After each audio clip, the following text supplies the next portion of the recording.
بسم اللہ الرحمن الرحیم۔ بعض لوگ جب ماہ سفر آتا ہے تو اس ماہ میں 365 مرتبہ سورہ مزمل پڑھ کر آٹے پر دم کرتے ہیں اور اس آٹے کی چھوٹے چھوٹے پیڑے بنا کر دریا، سمندر اور نہر میں پھینک دیتے ہیں، اور وہ یہ سمجھتے ہیں کہ اس آٹے کے چھوٹے چھوٹے پیڑوں کو جب ہم دریا، نہر یا سمندر میں پھینکیں گے تو اس دریا، نہر اور سمندر کی مچھلیاں جب اس آٹے کے چھوٹے پیڑوں کو کھائیں گی تو اس مہینے میں جو مصیبتیں اور بلائیں آسمان سے اترتی ہیں تو ہم اس سے بچ جائیں گے۔ یہ عمل کرنا کیسا؟ یاد رکھیں کہ یہ ساری چیزیں جہالت پر مبنی ہیں۔ دین اسلام اور شریعت مطہرہ میں ان چیزوں کی کوئی گنجائش نہیں۔ جو یہ لوگ عمل کرتے ہیں، البتہ سورہ مزمل پڑھنا باعث برکت کا سبب ضرور ہے، مگر وہ جس نیت سے پڑھتے ہیں شریعت میں اس چیز کی کوئی گنجائش نہیں۔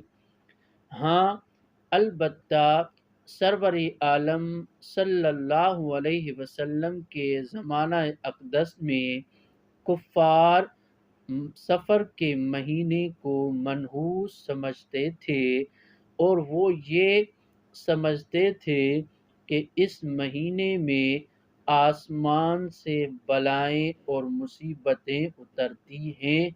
اس وجہ سے وہ لوگ ماہ سفر کو منحوس سمجھتے تھے، مگر حضور علیہ السلام نے اس چیز کو رد کرتے ہوئے یہ ارشاد مبارک فرمایا کہ ولا سفر، یعنی اس ماہ سفر میں کوئی چیز نہیں، یعنی کوئی بھی بلائیں، کوئی بھی مصیبتیں آسمان سے نہیں اترتی، اور یہ جو چیزیں ہیں یہ من گھڑت چیزیں ہیں، اور یہ لوگوں کی اپنی بنائی ہوئی چیزیں ہیں، اور یہ کفار کی چیزیں ہیں جن کو ہم لوگ اپنا رہے ہیں، حالانکہ شریعت مطہرہ کا ان چیزوں سے کوئی تعلق نہیں ہے۔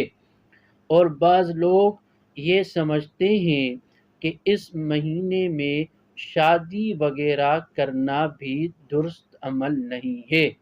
ایک روایت میں آتا ہے کہ حضرت سیدنا علی المرتضیٰ اور حضرت اماں خاتون جنت سیدہ طیبہ طاہرہ عابدہ زاہدہ سلام اللہ علیہا کا نکاح بھی ایک روایت میں آتا ہے کہ اس ماہ سفر میں ہوا تھا۔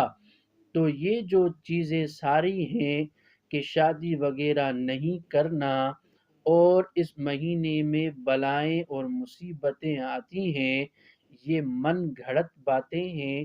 ان چیزوں کا شریعت مطہرہ سے کوئی تعلق نہیں ہے۔ اللہ تعالی ہمیں جہالت کی باتوں سے بچنے اور شریعت مطہرہ پر چلنے کی توفیق عطا فرمائے۔